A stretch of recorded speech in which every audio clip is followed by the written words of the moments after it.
parking lot and took the magazine from my father. There we were, me and Josh, all glossy, knocking donuts together, sitting on the ticket counter in the old train station where we opened the donut stop. This was huge. People didn't even have to read the magazine to learn about us. They'd just have to see it lying around somewhere.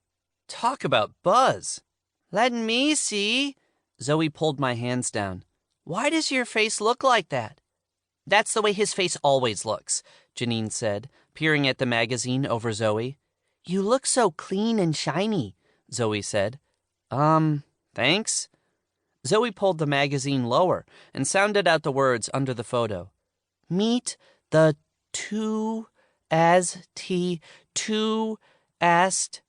Meet the toast of Petersville, Janine read. 2 12-year-old boys who opened a donut shop in the town's abandoned train station. They don't make toast, Zoe said. Janine rolled her eyes. It's an expression. They mean a toast, like when you knock glasses together and say cheers. Oh. Zoe sucked her lower lip. She was clearly still confused. Dad thumped the side of the car. Come on, guys, let's go. We all piled in, me up front, Zoe and Janine in back. I laid the magazine on my knees and then flipped to the article. There were a couple of photos of me and Josh in the shop selling donuts, and then some of me frying them at home. The article took up almost 4 whole pages. During the interview, the reporter had asked a bunch of questions about how a banker, Dad, and a chef, Mom, ended up moving their family to a tiny town in upstate New York in the first place, and that's where the article started.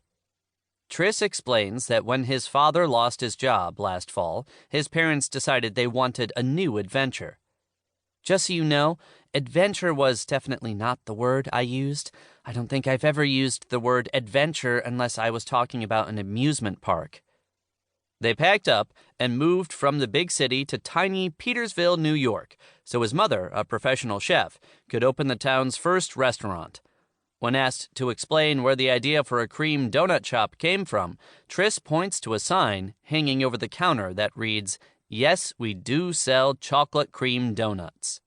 That sign was in the window of the general store my first day in town, but it turned out that the owner, Winnie, didn't make the donuts anymore, even though everybody said they were, this sounds weird, but people said they were like life-changing. Now that I tell the story, it sounds kind of bad, but this all started because I just had to have one of those donuts. Then I met Josh, and we decided to start the business together, and it really is the best thing I've ever done. I mean, it's not easy, but I still love it.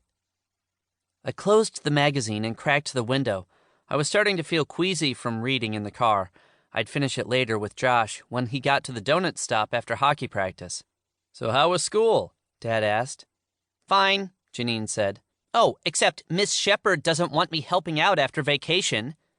Janine's math is way beyond what they teach at Wayden, so before we started in January, my parents and the principal agreed that she'd do online courses with the Center for Talented Youth and help out in math classes at Wayden during her free periods. But I thought that was going so well, Dad said. What happened?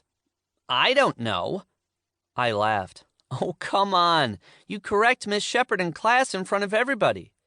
Dad frowned at the rearview mirror. You don't. Please tell me you don't. I have an obligation to make sure that the math is correct. That's why Principal Critcher put me in there. Couldn't you at least wait until after class? Dad said. So those kids are supposed to learn it wrong for the entire day? I had to admit Janine had a point. Dad must have thought so, too, because he dropped the subject. How was your day, Zoe? Did you know if you suck really hard on your arm, you can make a heart? Zoe pushed up her sleeve and showed us her arm in the rear-view mirror. You gave yourself a hickey? I said. A heart. It's pretty. Zoe studied her work. Want one? No, thanks, I said.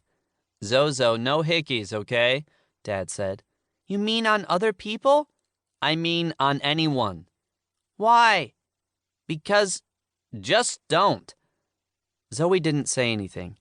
I was pretty sure the next chance she had, she'd be spelling her name in hickey. And Tris, what about you? Dad said.